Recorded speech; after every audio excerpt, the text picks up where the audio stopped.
the changes, what made the changes. And from those folks, I found the leaders, not us. I found the leaders from those folks themselves.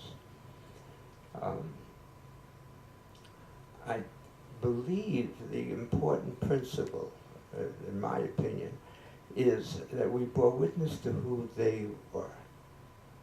So I was going to work with the homeless, and I had never really been homeless.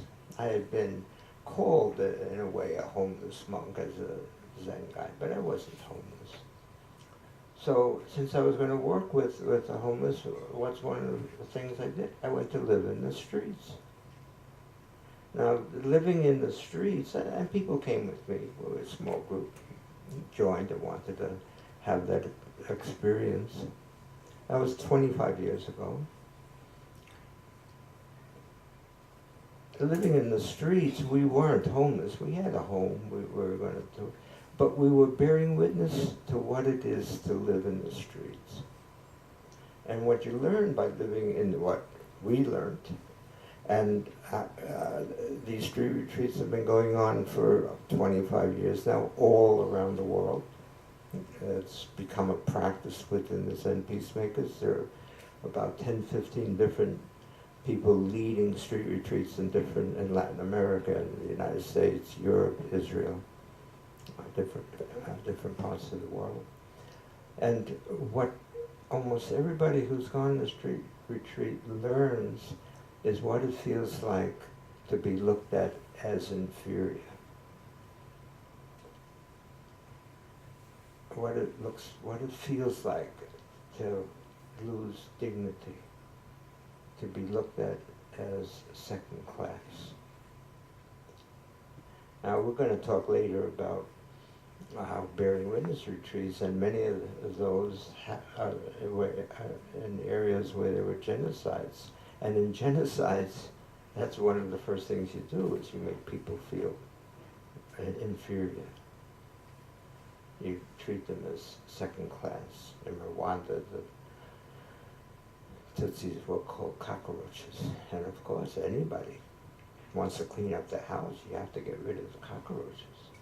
So that feeling of being second class, many people feel that without getting involved with us, but many of the people that were training with us had not felt that. They were middle, upper class white people that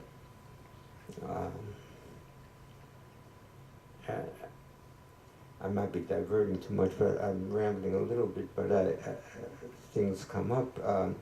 A woman, an actress, Ellen Burstyn, went on a street retreat with us. And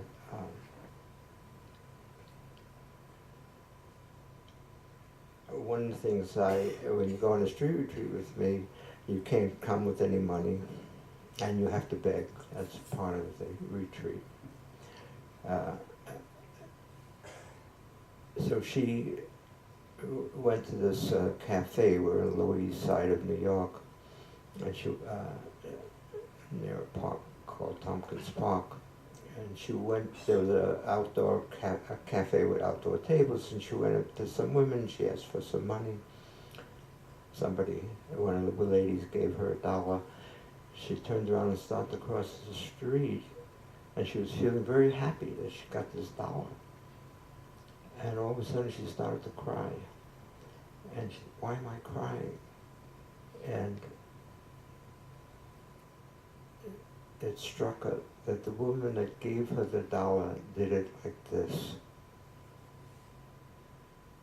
That is, the woman would not look at her. It was the first time in her life that she felt second class, had lost her dignity. There is nobody that has gone in the streets with us that can go by somebody in the streets without saying, hello, how are you? What's your name? Money's not the issue. People want love.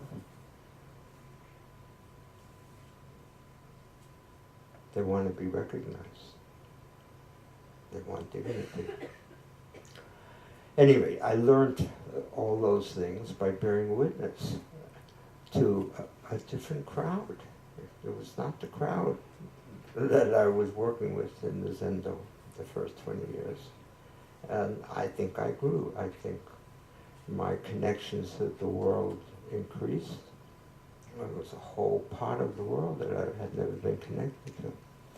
So I learned from the people that I bore witness to and from the situations I bore witness to.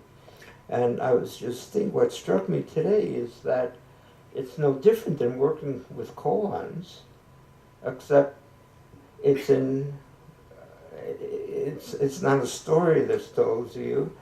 It's life as it is. It's the rawness of life. You talk about bringing Zen into the streets. In some ways, that's what happened. I said, I don't know what to do. We built a bakery to as a means of providing jobs. Our bakery became known as one of the top bakeries. The bakery is studied in Grayson, but in particular the bakery is studied in all the business schools of the U.S., at Harvard, at Stanford, at Wharton, at Yale. And one of the aspects that they don't teach or they don't have in that case study, for me, is the most important aspect. It's the spiritual component. The Grayson model that we built to work with homeless, which included a bakery, as Eve said, we built over 300 units of housing for homeless people by now, housing for people with AIDS, a health center for people with HIV, child center, drug centers, family work. It's quite a lot. It's now about an $18 million a year venture, keeps growing, and it's quite widespread. That whole thing was built out of bearing witness to the needs of what was happening there. We didn't know beforehand. So the bakery became very well, we bake, we were the bakers for Godiva's chocolate. They sought out a baker. And there was a man, a very wealthy man, the shipping lines, Peter Grace, a very wealthy man who found out about our bakery. He was a patron of a Trappist monk, Keating, and he had built Keating's monastery in Colorado. It's called Snowmass Monastery, and Keating had asked us to help them do some baking. So Peter Gray says, "Well, let me check out those Zen people first before you get involved with them." He checked us out. He thought we were great. He called in the head of the Culinary Institute, who was the top baker of the country, and he asked him to check us out. And the guy came and checked us out, and he said, "You know why you guys have such a good product? Because you didn't know what you were doing." We started from the standpoint, we did things that no trained baker would do. We created products and tasted them and came up with stuff that we liked. But he said, you did things that no baker that's been to baking school would ever do. So it's starting from not knowing, bearing witness, in this case tasting all this stuff, and then doing the actions. So the cheesecake that we made was rated by, the Daily News had an annual thing of what's the best cheesecake in New York area, and we won that as the best cheesecake in the New York area. And it was baked by homeless people that our society thought were useless and couldn't do anything. The basis of our social action is the three tenets. Coming from not knowing, bearing witness to the situation, and then coming up with the actions. It's not training in a school as to what are the known techniques. It's always looking at whatever the situation is, being open, listening, bearing witness to what's going on, and then take the actions. It doesn't preclude studying and research and learning stuff. It precludes being attached to any of them as a solution to anything. So you have them all in your bag.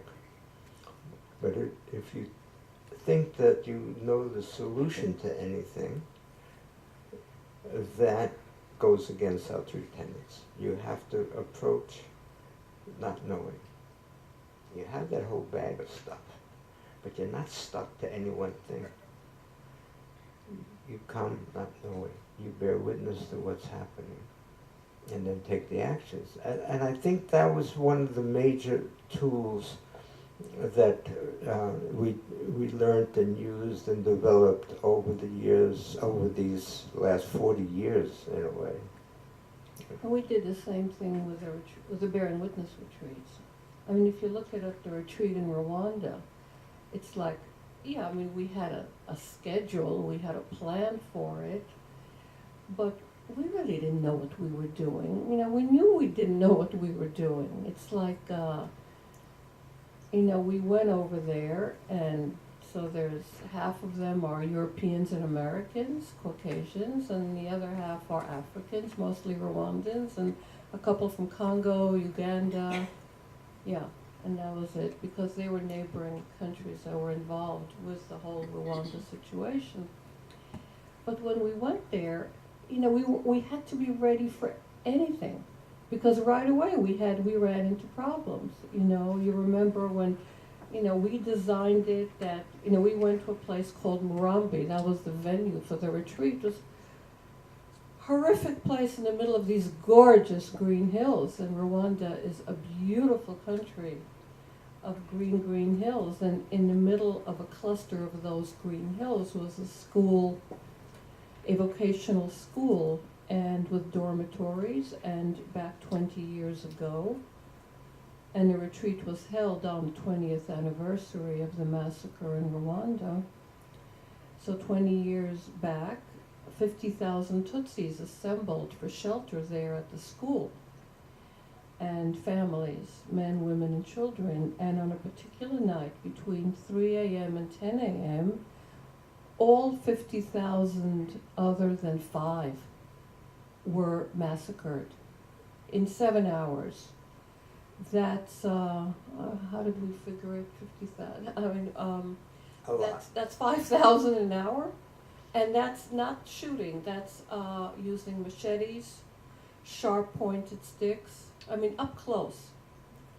And among the people that we had in our retreat was one of the, well, actually 2 out of the 5 survivors of the massacre in Murambi, and which was a woman who was a Hutu, yes, a Hutu, and her daughter, who was now 20 years old when she was part of our retreat, but she was an infant in her mother's arms 20 years back.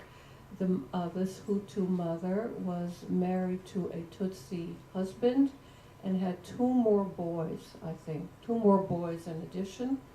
And she watched as they killed her husband and 2 boys, wanted her to put away her baby so they could kill that baby. And because the baby had Tutsi blood. The father, since the father was Tutsi, the children had Tutsi blood, and all children who had any kind of Tutsi blood in the world were killed. So, but she convinced them, and so she and that child, who was 20 years old when she joined our retreat, were also there. So we had all these, we had people who survived, and we had people who killed them. You know, we had killers there who talked. We had the person who cut the arm off of one woman, and we had the woman who was there. So it was like everybody was there. But the interesting thing is that there was a sense of that, what is going to happen here? Because the cultures were so different, and on our schedule, we have this idea, this place it has these enormous crypts in which were buried the 50,000 bodies that they were able to find after the massacre. So we think, well, we've done this before. You see, we've done it in Auschwitz. You know, we do these annual retreats in Auschwitz, and we sit on the side of the selection site. So that's what we'll do. We'll sit by these crypts, right? Well, yeah, the nice white European Americans went and sat by the crypts. The Rwandans first kind of moved to the side and then completely walked away. And after that, we found out that they don't know what we're doing sitting by those crypts. For them, that's desecration. That's not honoring the bodies. So again, it's like whatever we did, and also what are we doing? What is this sitting business? What is this meditation business? Is this the work of the devil? And when we introduced counsel, which is our circle practices, and there's the candle, and we pass a talking piece, we literally had people where you pass the talking piece, and they would just, they would instantly hand it over to another person.